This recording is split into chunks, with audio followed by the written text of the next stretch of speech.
पूरा देश शुभ है, आज पूरे देश में रोष है, आज पूरा देश शोकाकुल है। भारत चीन सीमा पर, भारत के क्षेत्र के अंदर तथाकथित तौर से चीन की सेना के द्वारा हमारे उच्च सैन्य अधिकारियों और हमारे बहादुर और जाबाज जवानों के हताहत होने की खबरों ने पूरे देश को गंभीर पीड़ा के माहौल, गमगीन माहौल हमारे देश के अंदर दिया है। वाकई में हुआ क्या, स्थिति है क्या? क्या चीनी सेना ने हमला बोलकर हमारे उच्च सैन्य अधिकारियों और हमारे बहादुर और जाबाज सैनिकों को हताहत किया है? प्रधानमंत्री श्री नरेंद्र मोदी जी लिखो और रक्षा मंत्री श्री राजनाथ सिंह जी मौन क्यों हैं? उन्होंने चुप्पी क्यों साध रखी है? देश की ओर से प्रधानमंत्री मोदी जी से और रक्षा मंत्री जी को आगे बढ़ देश के सवालों का जवाब देना चाहिए। पहला, क्या ये सत्य है कि चीनी सेना ने गलवान वैली लद्दाख में भारतीय सेना के बहादुर उच्च सैन्य अधिकारी व हमारे जवानों को हताहत किया है?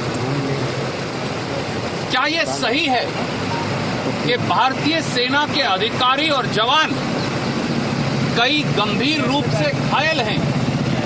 अगर ये सही है तो प्रधानमंत्री और रक्षा मंत्री जी ने चुप्पी क्यों साध रखी है? वो देश से ये बात साझा करने से कतरा क्यों रहे हैं?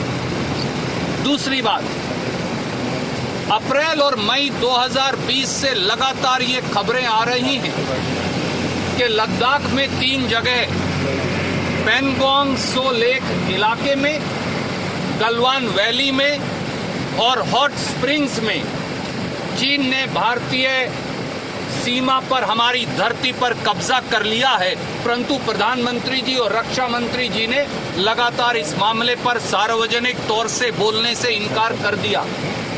प्रधानमंत्री जी, रक्षा मंत्री जी, क्या आज आप देश को सामने आकर बताएंगे कि क्या ये बात सही है कि चीन ने 3 जगह भारत की सरजमीं पर कब्जा कर लिया है? अगर हां तो जवाब दीजिए और अगर ना तो भी जवाब दीजिए।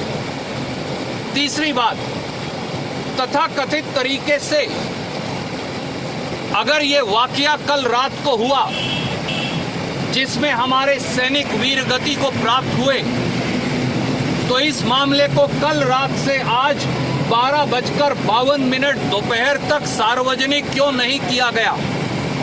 और वो बयान जो आर्मी के हवाले से टीवी चैनल्स पर दिखाया जा रहा है 12:52 का, उसे 16 मिनट बाद 1:08 पर क्यों बदल दिया गया? मोदी जी और रक्षा मंत्री जी बताएं कि इसके पीछे क्या कारण है। और नंबर 4, अगर ये सही है कि गलवान वैली में चीन अपनी सेना पीछे हटाकर लाइन ऑफ एक्चुअल कंट्रोल की ओरिजिनल पोजीशन पर जा रहा था, तो फिर हमारी सेनाओं में झड़प होने का कोई कारण था ही नहीं। तो ऐसे में हमारी सेना के उच्च सैन्य अधिकारी और सैनिक वीर गति को कैसे और किस परिस्थिति में वीर गति को प्राप्त हुए, इसके बारे में आगे बढ़कर प्रधानमंत्री और रक्षा मंत्री देश को बताएं। और 5वीं और आखिरी सवाल देश का, प्रधानमंत्री जी देश को ये भी बताएं कि ऐसे समय में जब राष्ट्रीय सुरक्षा और हमारी भूभागीय अखंडता दोनों को लगता है कि चीन के द्वारा चुनौती दी जा रही है, जैसा खबरों से लग रहा है, तो इस गंभीर स्थिति से निपटने और राष्ट्रीय सुरक्षा और देश की भूभागीय अखंडता की रक्षा करने के बारे प्रधानमंत्री और भाजपा सरकार की नीति क्या है? भारतीय राष्ट्रीय कांग्रेस की ओर से मैं ये कहूंगा कि देश की सुरक्षा और देश की अखंडता को लेकर पूरा देश 130 करोड़ लोग एकत्रित हैं, इकट्ठे हैं और उनमें कहीं शक शुबा की जरूरत नहीं। पर सरकारें, खास तौर से चुनी हुई सरकारें, गोपनीयता के आधार पर, सीक्रेसी के आधार पर नहीं चल सकती और इसलिए प्रधानमंत्री और रक्षा मंत्री सामने आकर देश को पूरी बात बताएं, देश को विश्वास में लें और पूरी बात देश से साझा करें। सर, धन्यवाद। विदेश नीति की बड़ी विफलता माने कि पड़ोसी देशों से रिलेशन अच्छे। मुझे लगता है कि इससे अधिक आज की इस विकट परिस्थिति में जब देश के ऊपर संकट की स्थिति है और कुछ कहना उचित नहीं होगा।